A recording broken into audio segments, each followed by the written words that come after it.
saw a story recently in the news that talked about a bunch of fish dying. I just thought I'd read you this psalm. And just in case you needed further proof that the people that run the world are reading this Bible. Now, this is the Psalter, but the Psalms are from the Bible in the Old Testament. Okay? So I'm actually going to read it this time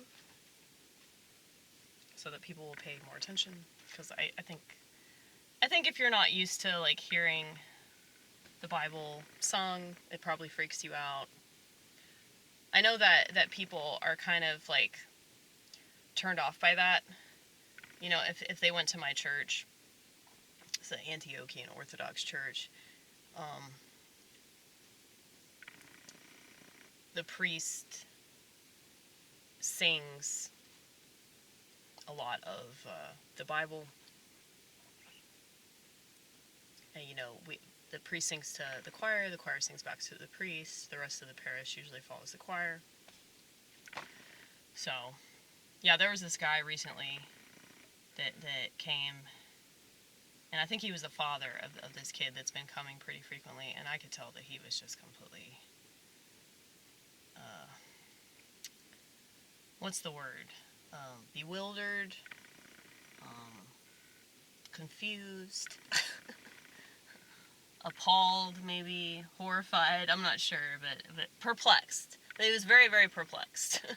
Just the look on his face the whole time. I kept looking over it, and I was like, oh yeah, he thinks this motherfucker is a cult. I can tell.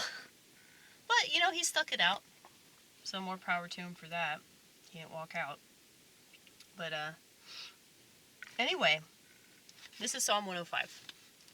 So in relation to this recent news story, I just thought that you might find this interesting. Oh, give thanks to the Lord. Call on his name. Make known his deeds among the peoples. Sing to him. Sing praises to him. Tell of all his wonderful works. Glory in his holy name. Let the hearts of those who seek the Lord rejoice. Seek the Lord, and he will give you strength. Seek his face continually. Remember the wonderful works that he has done, his miracles, and the judgments he uttered. O offspring of Abraham, his servant, sons of Jacob, his chosen ones. He is the Lord our God.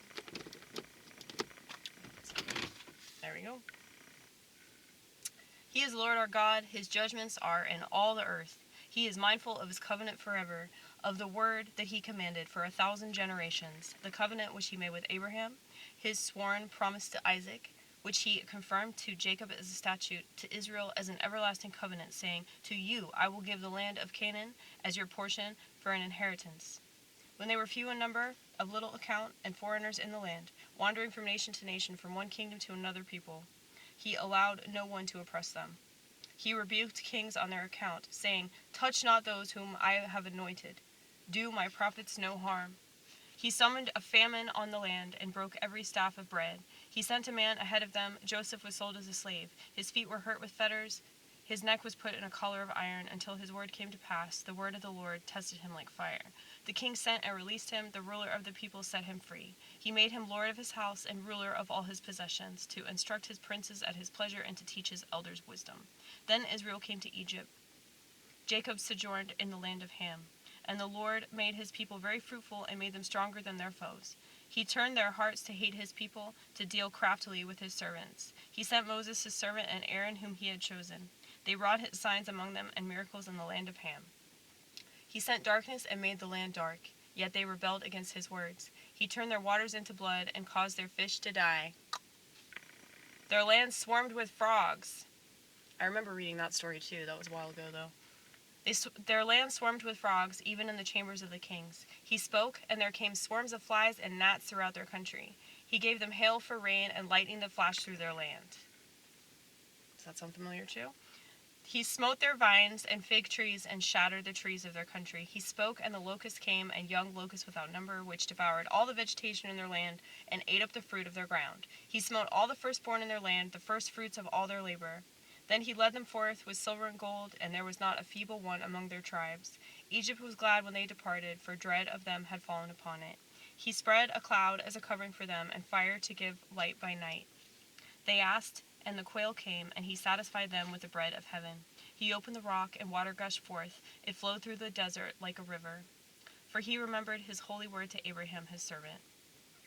So he led forth his people with joy, his chosen ones with exultation, and he gave them the lands of the nations, and they took possession of the fruit of the people's toil, to the end that they should keep his statutes and diligently seek his laws. Now, maybe you have to be on the schizophrenia spectrum to understand a lot of biblical things. I just think that normies really have a problem with that. Because people can say that they believe in something, but if they don't have discernment, like, how can they believe it? You know? And I'm not here to knock anybody's personal faith. I'm not here to knock anybody's, interpretation of anything. Because it really has to be personal, because if it's not, it doesn't mean anything.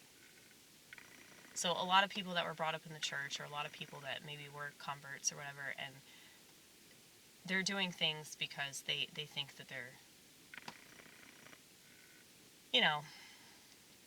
supposed to do those things. Or they don't do things because they think they're not supposed to do those things. And it's like, if you don't have God in your heart, and you're not convicted because of, like, your own, like, personal sentiment, like, it's not just fear.